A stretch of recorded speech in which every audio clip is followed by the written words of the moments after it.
Zimbabwe's government is pretty upbeat that its lawsuit against the European Union will get a favourable ruling. Now, Harare says the EU's long-standing sanctions have cost the country over $40 billion and hurt its citizens as well. The country is now seeking compensation for those damages. CCTV's Farai Makutuya has the details. The EU imposed sanctions back in 2001, citing alleged abuse of human rights and election fraud. It's lifted most of them in recent years, but sanctions remain on 10 individuals, including the president, Robert Mugabe. Zimbabwe's government has always branded the sanctions illegal. This is like daylight. They're wrong, they're wrong, they're wrong. They shouldn't do that to other citizens of the world. And now the government has lodged a lawsuit at the European Court of Justice. It argues the sanctions have hurt ordinary people and the broader economy. They are not permitted in terms of international law. Economic measures amount to punishing a people economically to cause them to behave in a certain way.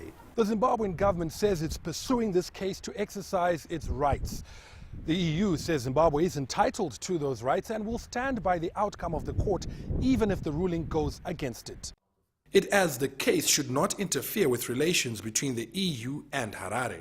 At this stage, the only thing I can assure you is that justice will prevail. And if there is a good ground for the complaint, then the courts will decide based on the rule of law, which I repeat is what prevails today. The court has still to set a date for the hearing, but Harare is hoping it will set a precedent allowing Zimbabwe to take similar action against the United States, which also has sanctions on the country. Farai Makutuya, CCTV, Harare, Zimbabwe. Now, ties between South Africa and China have grown quite a bit since the two countries forged diplomatic ties about 15 years ago. The question at this point is how can they improve? CCTV's James Chow sat down with South Africa's Deputy President Kgalema Motlanthe during his official visit to China. Here's some excerpts.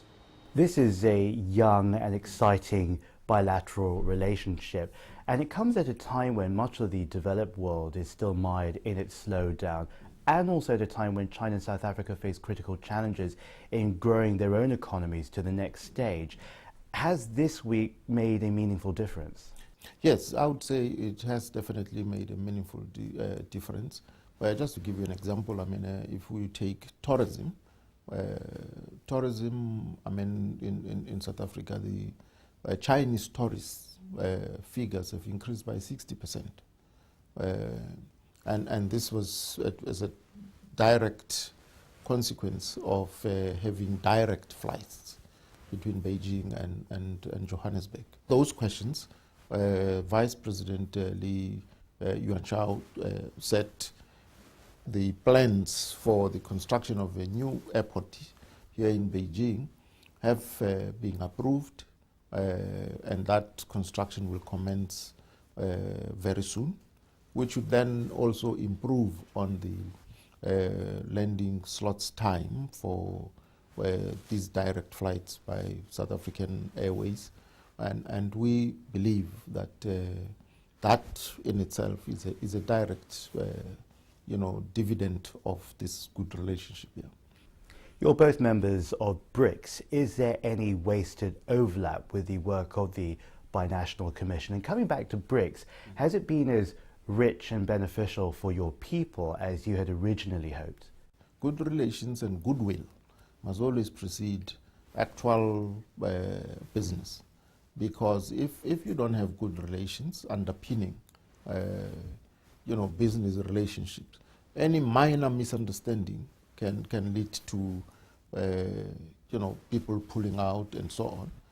But once you have good relations, it means you have layers and layers, different layers of resolving whatever misunderstanding or disputes that may arise in the process. So in that context, the direct bilateral relations are very important to us. The binational plays that role.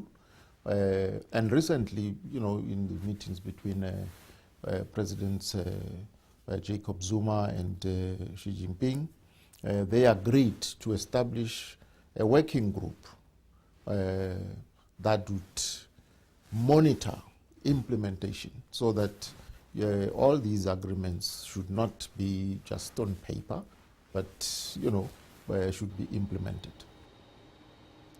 Quick run through the early trading numbers from the markets for you. Yesterday, of course, you will remember, of course, the Nairobi Securities Exchange wasn't trading at all. Today, however, that's certainly not the case. Let's start in Nigeria, however. Clean set of green numbers across the board. The all-share index over there up by about 2/3. The all-share index in South Africa also in the green, up by about 1/3. The 20-share index in the Kenyan capital, Nairobi, after the technical glitch that essentially prevented trading on Tuesday, back online today, marginally higher in early trade. The Egyptian market, of course, recovering from some of the losses we saw earlier on Monday, are higher by about 2/3 in early morning trade. We'll have more details and more business for you at 1700 GMT. See you then. On to the sport now with Penina.